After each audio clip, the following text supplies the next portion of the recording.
Mesdames et messieurs, bonsoir.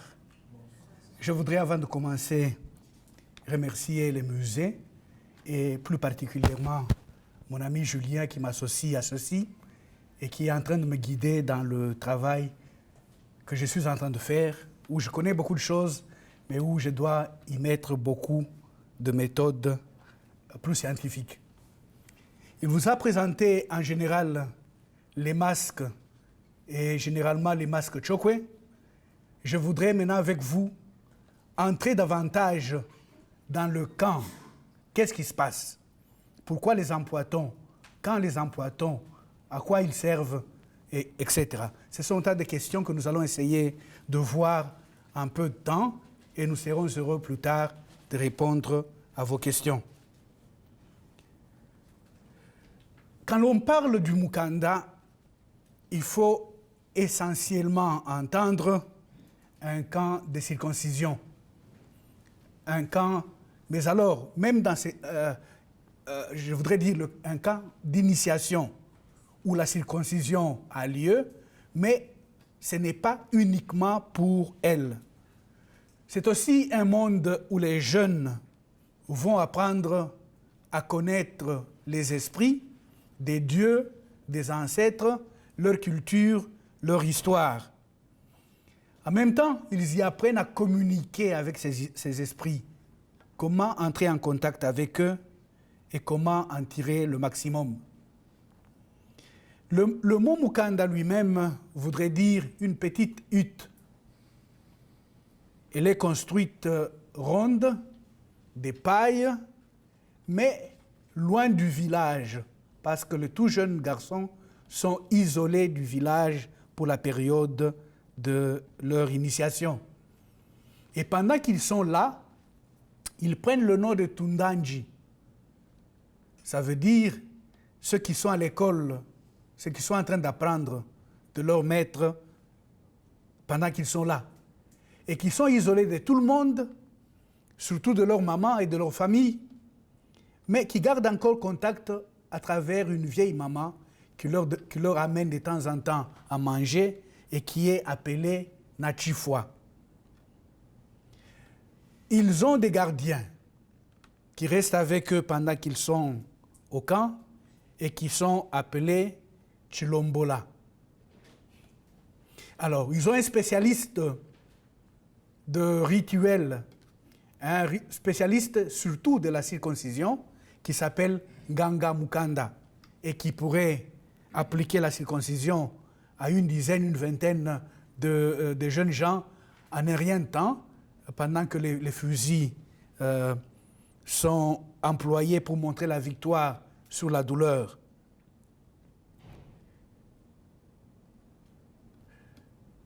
Le camp de l'initiation, ils y sont pour une longue période. Dans le temps, cette période pouvait aller même jusqu'à une année. Et ils ont des maîtres que l'on appelle Tangishi. Les maîtres qui les initient, pour ceux qui ont étudié, ou ceux qui savent un peu du monde oriental et de sensei, comme on les appelle au Japon et ailleurs, ce sont ceux-là qui tiennent lieu un peu de Tangishi, qui les guident pas à pas. Et ils apprennent des secrets, le secret de la vie, le secret de la vie dans sa totalité. La vie comme corps qu'il faut nourrir, corps qu'il faut soigner, corps qu'il faut entretenir par les relations dans la communauté, mais aussi avec ceux qui sont dans l'au-delà, les ancêtres et Dieu lui-même. Et ils apprennent aussi à garder le secret. Et parmi les secrets, le plus grand, celui de la douleur personnelle. Souffrir en soi, garder ses douleurs et ne pas la communiquer aux autres, mais aussi garder tous les secrets que l'on entend, que l'on apprend. La faiblesse de quelqu'un qui serait dans le camp, qui aurait eu de la peine à supporter la douleur de cette circoncision dans des conditions non médicales comme nous les connaissons aujourd'hui, et garder tous les petits détails de ce qui se ferait là-bas. Mais aussi, comme on va le voir, vivre pendant et longtemps, dans ces conditions-là, sans être vêtu, au-dessus surtout, et une petite jupe de paille, et pieds nus, et rester comme ça pendant la durée de l'initiation. Dans le fond, nous voyons le masque de Chikunza,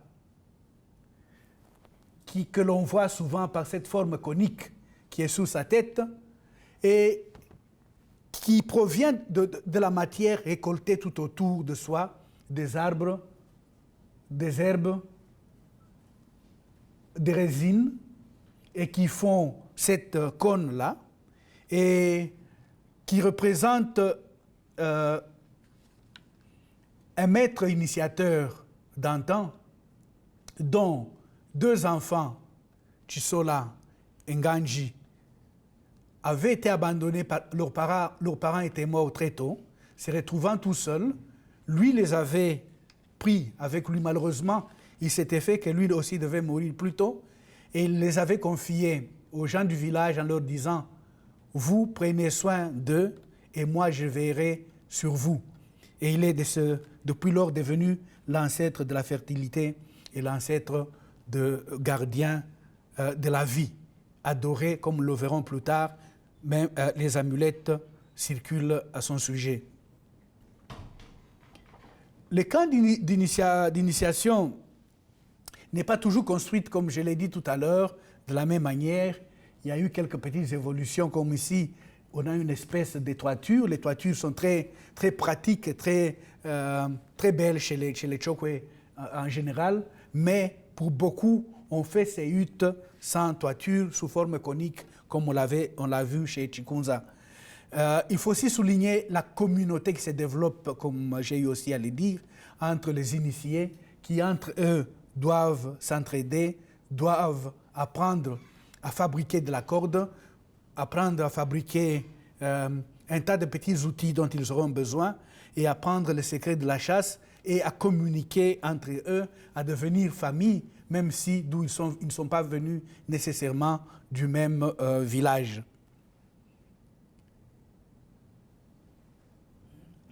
La circoncision, comme nous l'avons dit tout à l'heure, est un moment de douleur très grand qui les laisse épuisés et qui les laisse souffrant beaucoup. Alors, ils se retrouvent à ces endroits-là, des espèces de cages où ils peuvent se reposer et où ils restent alors en attendant les ordres de leur maître.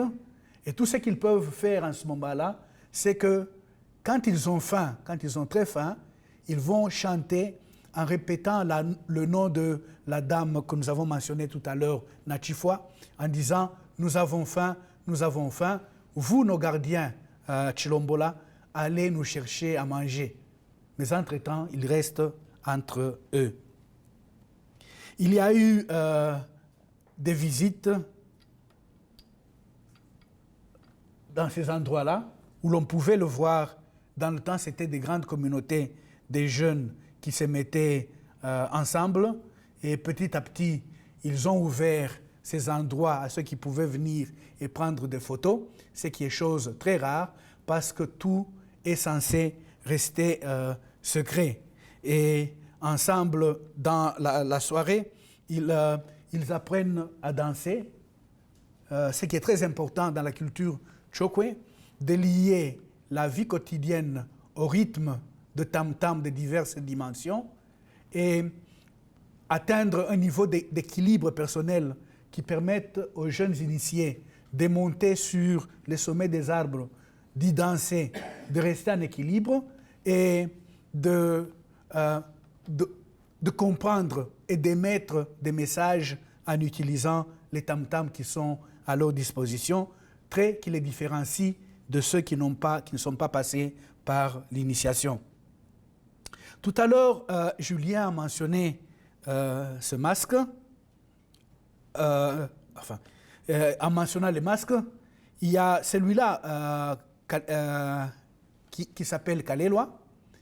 On le reconnaît par le menton qui représente une barbe et dont le rôle est aussi d'être gardien de la communauté d'initiation et de faire l'intermédiaire entre cette communauté et la communauté qui est restée au village.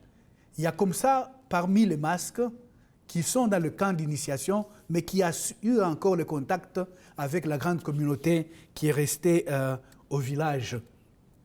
Kalelwa va souvent, comme Chiongo, ils vont souvent avec le Mwanapo, que nous allons voir tout de suite, qui, elle, Mwanapo, j'emploie déjà le féminin, représente la dame, la belle dame et la beauté. Mais vous aurez remarqué, comme il a eu à le souligner tout à l'heure, on n'a pas un seul type, un prototype de dame et de beauté. Elle varie selon le modèle. Tout à l'heure, il a mentionné Mosiko en Angola. Et l'on a le genre que nous avons à la gauche, où l'on voit que le bois est plus poli, est plus travaillé. Les tatouages qui sont sur le visage est à la fois employé par les Chokwe, mais aussi par les Luvale, qui forment cette grande communauté qui réunit les Chokwe et les Luena. Alors, pour ce qui est du Congo, de Dilolo spécialement, en regardant la droite, je veux dire, vous remarquerez que les dents sont taillées, parce que c'était aussi une vertu de beauté, de travailler les dents de sorte qu'elles soient belles, qu'elles soient prêtes au sourire. Vous remarquerez sur le visage de la droite quelque chose qui entre dans les discussions aujourd'hui. Est-ce que l'art traditionnel, Chokwe et autres, a évolué avec le temps? En dehors de la chaise que Julien vous a montrée tout à l'heure, vous remarquerez que chaque fois que le Chokwe entre en contact avec une autre culture et qu'il sent qu'il y a quelque chose qui peut ajouter une valeur à sa culture et à sa religion, il l'intègre dans son art. Et ici, vous remarquerez la croix qui est sur la face.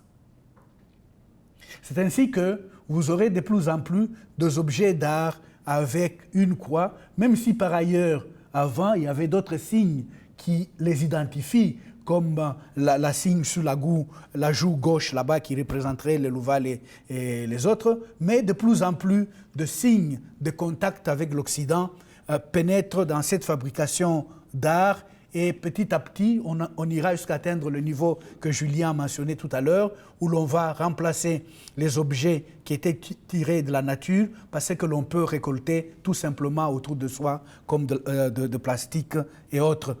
La chevelure est d'une grande importance, et nous en verrons encore plus tard. Il est très curieux de voir que ces chevelures qui étaient tissées de cette manière-là, qui étaient plus pour les rituels un peu religieux et autres, mais qu'aujourd'hui, c'est devenu à la mode de la très grande beauté éparpillée de par le monde et que les Africaines spécialement trouvent en cela une particularité qui les représenterait. Mais en fait, au début, ce n'était que des traits qui étaient liés à la culture spécifique et au rituel. Ai-je oublié autre chose sur cette diapositive, Julien? Non. Bon, nous continuons. Voilà, nous parlions de Mwanapo, de la beauté de la femme. En voilà d'autres.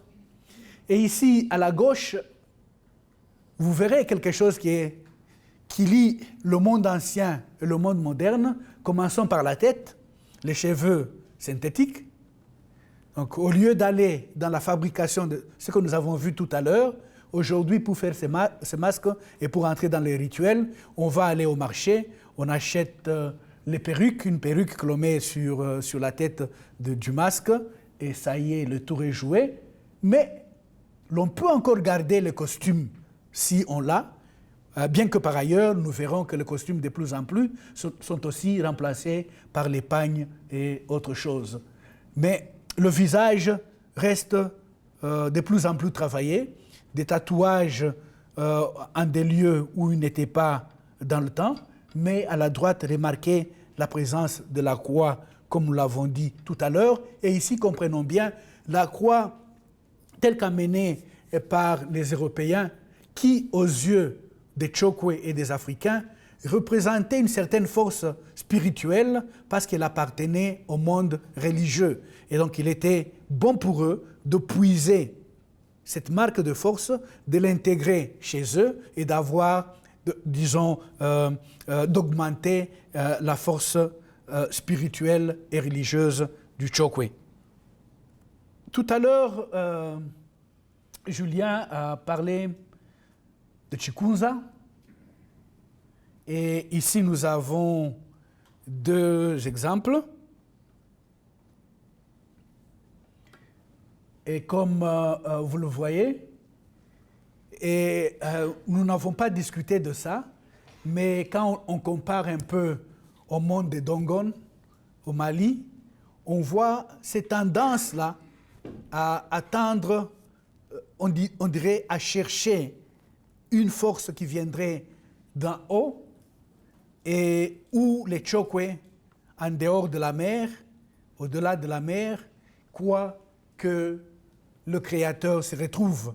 C'est ainsi que Chikunza, qui représente la fertilité, qui représente la vie et sa continuation, est représenté sous cette forme-là, comme masque, pour puiser la force au-delà. Il était tellement populaire qu'en fait, il n'est pas resté seulement chez les Chokwe. Les voisins aussi ont employé des formes similaires représentant pratiquement les Chikunza, et les Pende, qui sont les voisins, allaient ainsi communiquer, échanger et employer ces mêmes formes-là pour montrer comment la force était puisée d'en haut. Mais aussi, comme j'ai eu à le dire tout à l'heure, Chikunza, qui est devenu l'esprit qui permet la fertilité, qui amène la vie en famille et dans la communauté, de plus en plus, les gens vont penser à en avoir des amulettes. Des amulettes qu'on peut garder avec soi. Des amulettes qu'on retrouve dans mes études, dans mes petites recherches, chez les gens qui, parmi tous les tout vieux qui sont venus en ville, en partant des villages, qui ne savaient pas amener les Chikunza dans les grandes formes, ont amené avec eux des amulettes dont la forme représente le grand Chikunza et qui reconnaissent sa capacité d'aider la vie à continuer et à communiquer. Pour revenir un peu au camp d'initiation même, nous avons mentionné quelques masques, mais il faudrait dire que le Chiongo et les Mwanapo vont représenter les bonnes manières. Comment il faut faire en société. Il n'y a pas que la beauté qui compte chez le Mwanapo, mais aussi la façon de faire, la façon de vivre, la façon d'être, la façon de communiquer. Pour renforcer cela, il y a des masques qui sont créés et qui sont présentés qui démontrent les manières négatives, ce qu'il ne faut pas faire pour bien vivre en société. Et ici, nous avons l'exemple d'un Ngondo qui représente la gourmandise, qui représente un manque de manières dans la société et qui est présent au camp d'initiation pour permettre aux initiés d'intégrer le fait que dans leur vie quotidienne, ils devront avoir de bonnes manières, ils devront savoir faire. C'est ainsi que, même en interviewant les Chokwe, vous vous rendrez compte que un Chokwe passe difficilement de vous à tu. Ceux qui ont été au camp d'initiation ont été éduqués pratiquement à vous voyer tout le monde, à montrer ses respects devant tout le monde. Et même les petits-enfants qui auraient les noms représentant un ancêtre d'un certain nom, à avoir devant eux aussi le même type de respect. Et le manque de manière est aussi souligné par le masque qui représente celui-là, qui s'appelle le Ngulu, qui sont en Angola généralement, mais il y en avait aussi au Congo et en Zambie. Et comme le Ngulu, le cochon, dans la saleté, et ici, pour marquer aussi le fait qu'il faut éviter de vivre dans les désordres. L'un des désordres le plus souligné pour les gens qui sont au camp d'initiation, c'est celui de la vie sexuelle, de la vie en famille. L'initié est éduqué à respecter la dame, et ce respect est souligné par le fait que ce sont les dames qui permettent la procréation, ce sont les dames qui permettent qu'un Chokwe puisse justifier sa masculinité, un Chokwe puisse justifier sa capacité d'avoir une famille, d'avoir un chez-soi, parce que très peu de fois, on a très peu de considération pour les hommes qui ne pourraient pas avoir une famille, ou même pour les hommes comme aujourd'hui, qui pourraient avoir une conduite autre que celle généralement présentée par tout le monde. Alors, ce masque insiste sur ce fait-là. Le désordre du cochon est à éviter et, bien sûr, initié, circoncis, mais pour la procréation, pour le respect de la femme, pour le respect de la communauté et pour l'avenir et la culture de son peuple. À côté de Mwanapo se trouve généralement le masque Chiongo, qui lui aussi représente ces bonnes manières-là. Comment être poli, comment être bon dans la société et refléter cela dans la conduite quotidienne. Quand les jeunes gens dans le camp d'initiation doivent danser ou sortir, aller, enfin quand ils s'amusent entre eux, parmi les choses qu'ils fabriquent, ce sont ces espèces de chapeaux qu'ils portent, mais là où leur dextérité, leurs doigts apprennent à toucher du matériel qui est autour d'eux et à les changer en des objets d'une certaine importance et qui peuvent s'intégrer dans leur culture. Bref, je vais m'arrêter là un petit moment pour dire, quand le camp d'initiation commence, il se fait en dehors du village, mais il reste des tuyaux de communication avec le village par quelques masques qui vont au village pour chercher de la nourriture, qui vont au village pour raconter des histoires aux gens le soir et assister à certaines danses, mais aussi la vieille dame qui amène à manger. Pendant le temps d'initiation, ils apprennent à vivre une vie qui les relie à leurs ancêtres et à Dieu, mais aussi qui les change petit à petit en homme qui peut ravitailler sa famille, qui peut tenir compte de différents détails qui viennent. Et en fait, chacun d'eux devient tant soit peu artiste, même s'il y en a qui vont le devenir plus, mais chacun d'eux qui aura à fabriquer un outil pour son travail n'aura pas à aller demander le travail très loin que chez les voisins ou chez lui-même. Chacun d'eux commence à apprécier comment il peut changer le bois en un outil de travail, comment ils peuvent changer le fer en une houe, etc.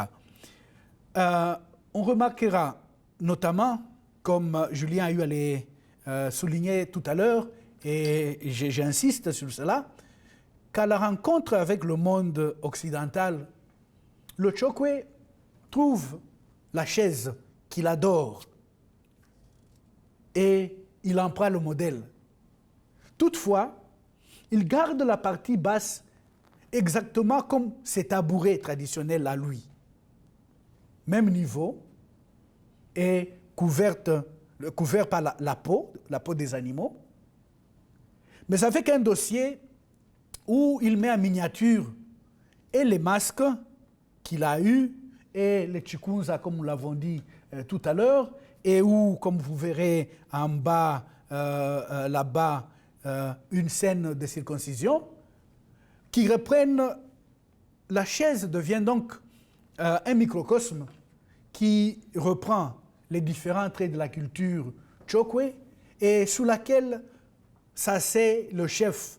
Il s'y assied parce qu'il s'assoit dessus parce que c'est lui qui représente cette culture, c'est lui qui la porte et c'est lui qui communique avec les ancêtres. Et l'un des traits les plus importants parmi les hommes qui vont approcher le chef, qui vont parler avec lui, ce seront les gens qui ont passé ces temps dans le camp d'initiation et qui ont appris à vivre autrement et qui ont appris à connaître le secret des ancêtres et qui ont appris à communiquer avec les dieux. C'est ainsi que nous avons là-dessus et le bois et les masques Katotola et en fait le tout sous la conduite du chef, sous la conduite de celui qui représente les ancêtres et jusqu'à un certain niveau qui représente Dieu lui-même. Voilà pour les temps qui nous étaient impartis, comment on pouvait parler tant soit peu de Chokwe, et je vous remercie pour votre attention.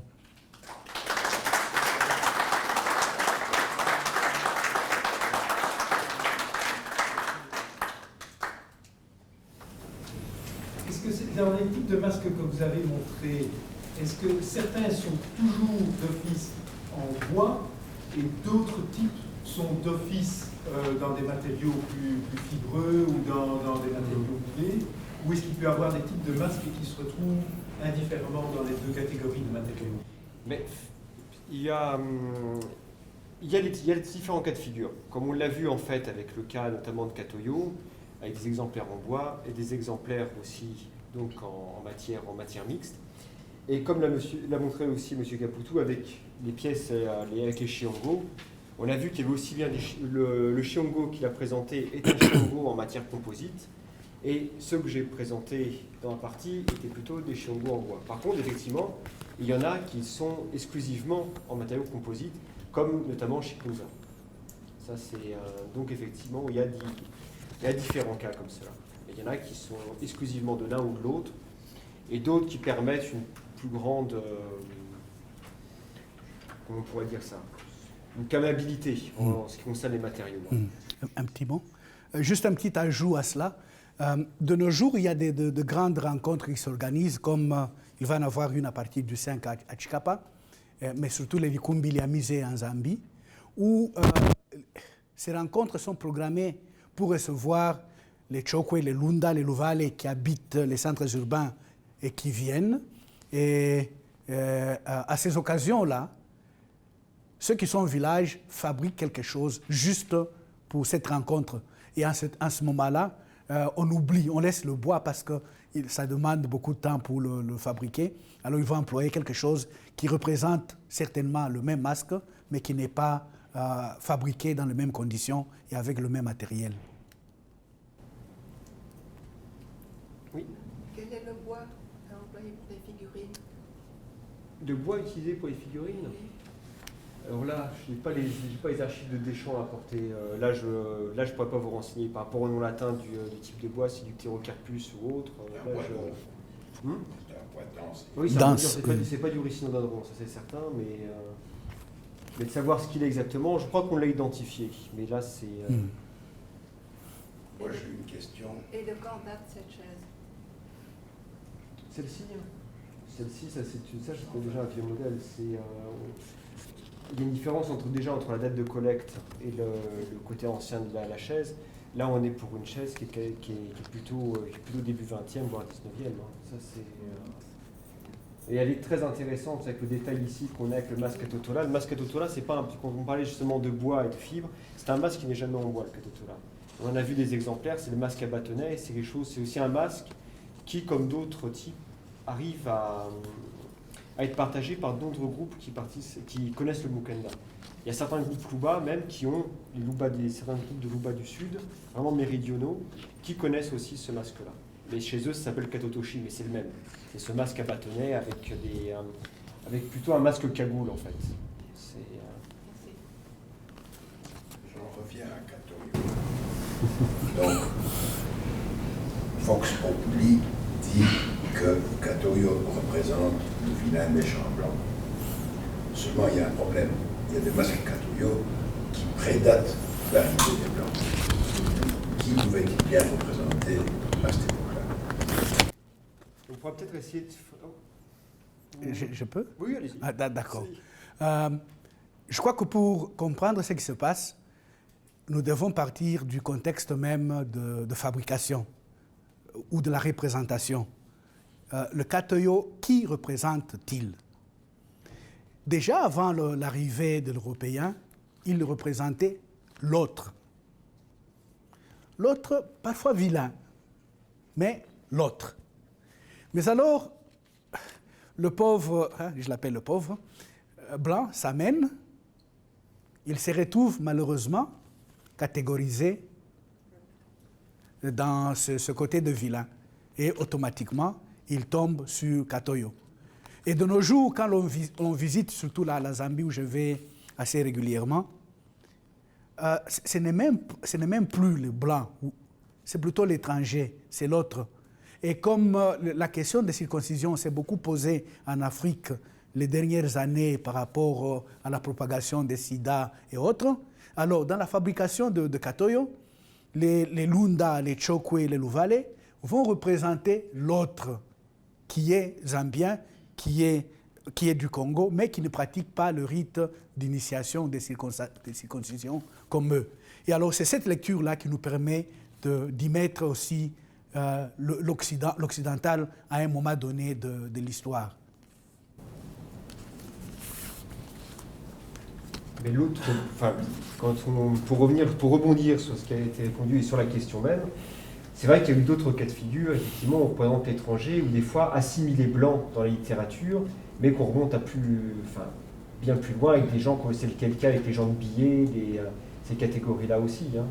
Ou après, on les a considérés comme blancs, alors que ça peut être des fois de cas de personnes travaillant pour les blancs, travaillant, enfin, il y a différents cas de ce... Les élites qui rentrant au village voudraient montrer à tout le monde qu'eux connaissent.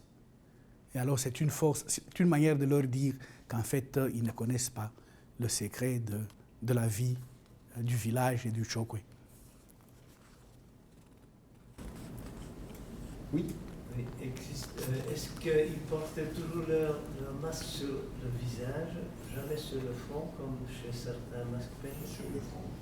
Pour ça, pour les types de masques, oui. Oui. C'est que les masques, les photos sont un peu trompeuses des fois, surtout quand les masques ne sont pas portés. On voit le masque comme ça, on a l'impression, même pour des masques bien où les yeux ont été bien creusés et autres, on imagine que c'est des masques faciaux, vraiment faciaux. En fait, non, quand on regarde les photos de terrain, il y a beaucoup de cas de figure où ça se fait comme une espèce de prolongement comme ça. Les yeux sont juste ici et l'espèce de gorgerin va remonter très très haut, comme une espèce de grande cagoule, mais le masque se porte effectivement un peu au-dessus.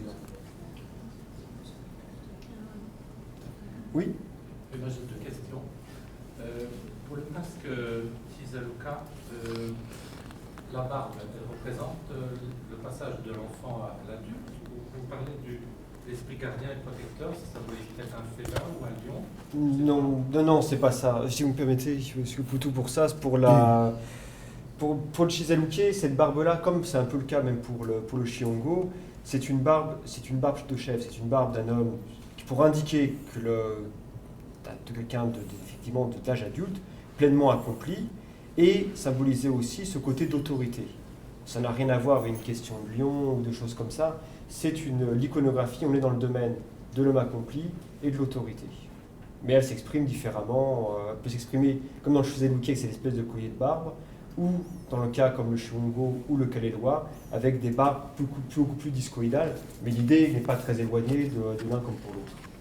En fait, on pourrait aussi y ajouter, entre guillemets, l'idée du révolutionnaire, celui qui fait autrement, parce qu'il a atteint la maturité et son indépendance, et qui éventuellement peut vous porter secours et vous garder, parce qu'il a atteint le niveau d'avoir des ressources qui lui permettent d'intervenir.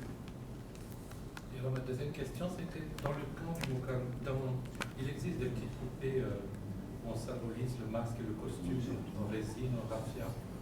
Est-ce qu'on présente ce genre d'objet dans le Mukanda pour apprendre aux initiés ce que symbolisent les masques?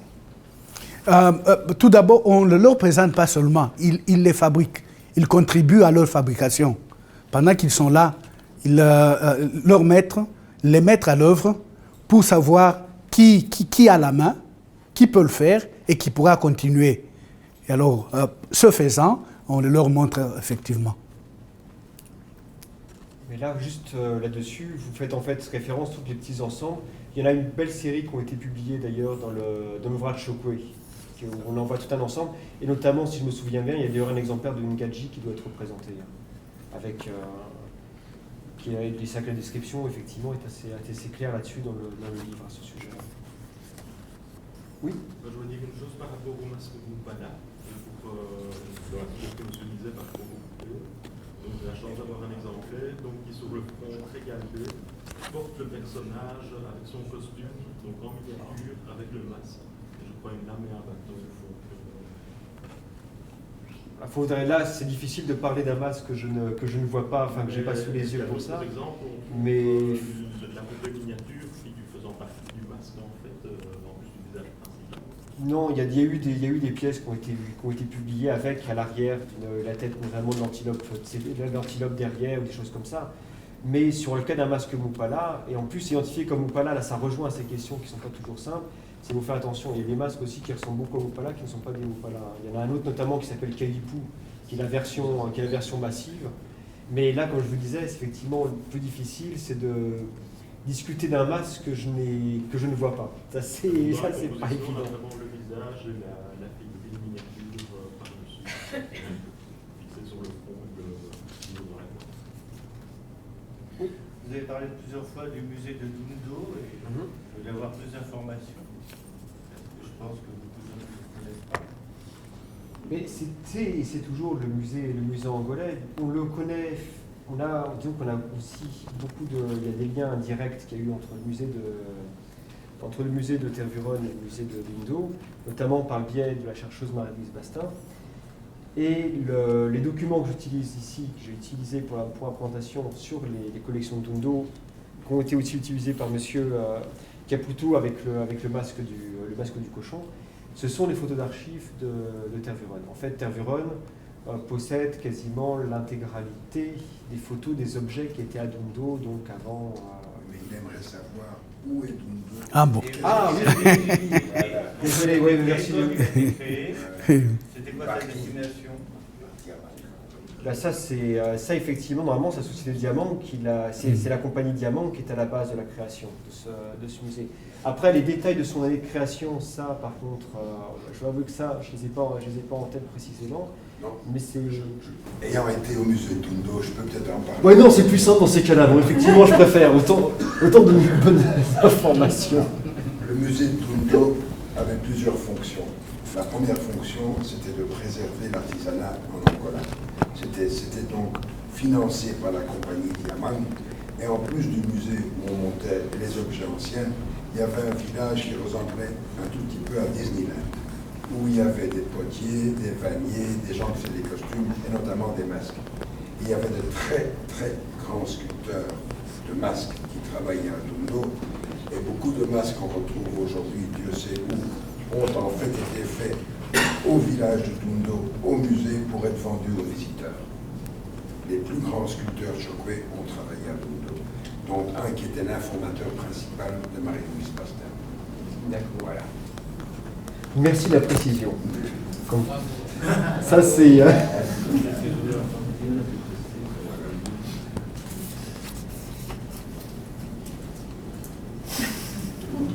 Je voudrais juste poser une question sur le Goulou dont vous avez parlé tout à l'heure. À quel moment et comment se présentent les danses du Goulou? On voit souvent le masque, mais il est rarement représenté dans le phénomène de danse. À quel moment donc ça se passe Pendant la période d'initiation, pendant qu'ils sont en réclusion, il y a des moments où celui-là intervient. Pendant qu'ils apprennent leur histoire, l'histoire de leur pays et leur histoire religieuse, il y a des moments de récréation dans la soirée où ils passent par différentes danses. Alors, ce masque-là aussi intervient régulièrement pour montrer pourquoi il faut l'éviter. Mais quelle est la signification de ce goulou en tant que tel? C'est celle que j'ai donnée tout à l'heure. C'est celui qui se vautre dans la saleté et dont les manières ne sont pas bonnes, qui sont donc à éviter. Goulou, effectivement, il y a quelques photos qu'il présente portées. Il y en a qui existent dessus. Des films, ça je ne m'avancerai pas là, à ce sujet. Mais chez certains groupes aussi, puisqu'on parlait de la question d'Akishi, c'est-à-dire qu'on peut trouver très curieux, même par rapport à ce que j'avais dit au tout début, le fait que ces masques, ces Akishi représentent, enfin pas représentent, c'est une matérialisation d'esprit de défunts prestigieux et autres. On va dire oui, mais dans ces cas-là, c'est quoi? C'est l'esprit du cochon, des choses comme ça. En fait, pour certains groupes, ça va un peu plus loin que ça, c'est de dire voilà, c'est quand même Ngoulou peut être une représentation d'un de ses ancêtres lointains.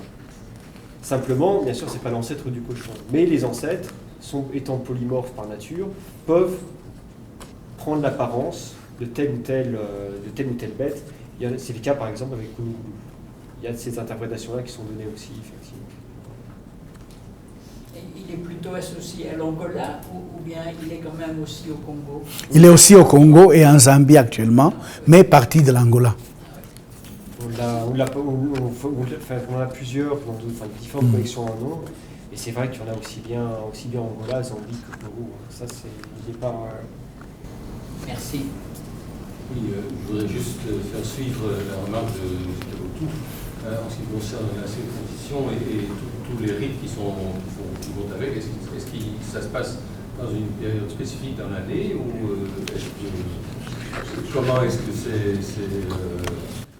désigné? Merci bien. Généralement, c'est la saison sèche qui, dans cette partie de l'Afrique, coïncide à cette période-ci, fin mai et au-delà. Cette période est choisie parce que dans cette partie du monde, il y fait frais. Il y a des endroits où il fait même froid. Et c'est très bon pour la cicatrisation des plaies, mais aussi pour apprendre cette endurance-là, comment faire face au froid, aux conditions de vie autres qu'ordinaires. Il y a un autre aspect, effectivement, aussi, mais là, c'est plus même par le passé, c'était que quelque chose d'assez important comme cela, qui se faisait quand même sur des durées relativement longues, ça ne s'organisait pas simplement dès qu'il y avait deux garçons à circoncire et à éduquer. Il fallait quand même voir un groupe comme on l'a vu sur une photo, quand même assez important, qui est la constitution d'un groupe suffisamment important pour faire quelque chose comme qui est du domaine du rite assez exceptionnel et important, et sur des longues durées. Donc voilà, ça fait partie aussi. La question du climat joue, et la question, bien sûr, du nombre de jeunes gens à initier joue aussi. Mais c'est pas pareil pour tout par le passé au Congo. Il y avait d'autres cérémonies d'initiation pratiquées par d'autres cultures qui ne marchaient pas du tout de cette manière-là, qui marchaient sur sur des durées beaucoup plus courtes. Et donc, dans ces cas-là, c'est des choses qui pouvaient se suffire à 4-5 jeunes gens et autres. Il y a des cas de figure comme ça par le passé chez les salons de Passou. Mais dans le cadre du Mukanda, le vrai Mukanda, l'ancien Mukanda, il fallait quand même du monde. Il fallait attendre qu'il y ait du monde pour ça. Ce qui explique aussi les différences d'âge. Des fois, entre les jeunes, tous n'étaient pas du même âge non plus. Et quels sont les limites d'âge alors? Disons qu'à première vue, on dirait qu'il n'y en a pas. Il n'y en a pas parce que c'est tout le monde qui devrait y passer. Mais en pratique, ça voudra dire que la différence pourra être de 2-3 ans parce qu'on pourra c'est question de réunir une certaine cohorte et la différence ne pourra pas être trop grande. En disant qu'il n'y a pas de limite, c'est dans le cas où un Chokwe qui serait perdu dans la diaspora ou ailleurs rentrerait pour participer à cela, on fermerait les yeux sur son âge et il entrerait aussi, tout en demandant qu'il soit aussi obéissant que ces jeunes gens.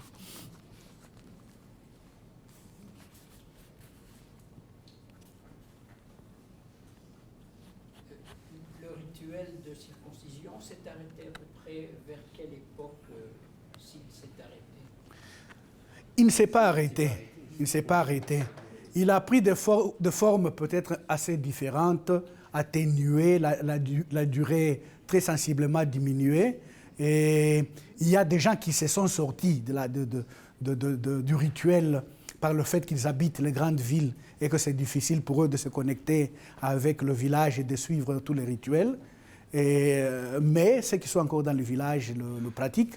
Il y a des endroits où, suite à la présence trop forte du christianisme, il a été aussi repoussé vers l'arrière, mais il est présent. Ce qui se passe au contraire, comme nous avons eu à le dire, et ce qui est très intéressant, c'est que le grand groupe des gens qui répondent un peu de la communauté de Chokwe, qui sont Lunda, Luena, Luvale et autres, pourraient se retrouver ensemble en un endroit avec des jeunes gens qui devraient aller à l'initiation, mais à eux seuls, ça serait 2 ou 3, tandis qu'en les prenant tous ensemble, ça serait un grand groupe. Alors ils cherchent un maître d'initiation qui serait soit Chokwe, soit Lunda et autres.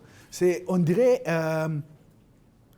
parce que dans le mythe et dans l'histoire, ils sont partis ensemble de la même source, mais avec la force de l'histoire maintenant et les guerres aidant, surtout pour ceux qui se sont retrouvés en Angola, ils se retrouvent par la force des choses ensemble et pratiquant de nouveau ces genres de rituels ensemble sans les séparer nécessairement par groupe.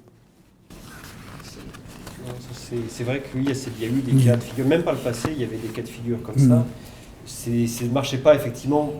Tout le problème des fois des présentations, quand on peut le faire là, c'est qu'on peut donner l'impression de tupperware ethnique, avec d'un côté des vases bien clos entre groupes Lunda, des Lunda d'un côté, à côté juste c'est les Chokwe. En fait, quand on regarde même pour la question d'une zone que je vois un peu mieux pour le passé, pour la question notamment des groupes du Congo, il y avait aussi bien dans certaines zones une grande mixité, j'allais dire, au niveau culturel. Effectivement, il y avait aussi des mélanges, même par le passé, dans le sort de certains Mukenda, de gens qui partagent un Mukenda commun et une idée du Mukenda commune, avec des masques communs comme on a pu le voir, et donc se mélangeaient aussi bien, comme disait M. Caputu, Chokwe, des Chokwe, des Lunda et tutti quanti. Ça, c'est... Merci. Merci bien. Merci. Merci. Merci bien.